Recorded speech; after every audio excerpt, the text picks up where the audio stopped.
1 কোটি বাংলাদেশি নাকি পশ্চিমবঙ্গে ঢুকে গেছে, 1 কোটি রোহিঙ্গা ঢুকে গেছে। তাহলে কোথায় তারা?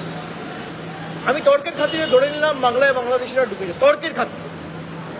তাহলে ভারতবর্ষের রাজধানী দিল্লিতে ব্লাস্ট হচ্ছে কি করে?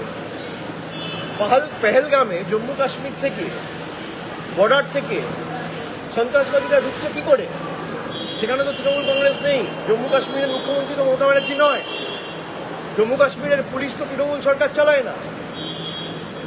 আজকে সেখানে ব্লাস্ট হওয়ার পরেও যার ব্যর্থতার কারণে সেখানে টেররিস্টরা ঢুকে দিনের বেলায় হত্যালীলা চালালো, সেই আইবি চিফকে 1 বছর এক্সটেনশন দেওয়া হলো কি কারণে?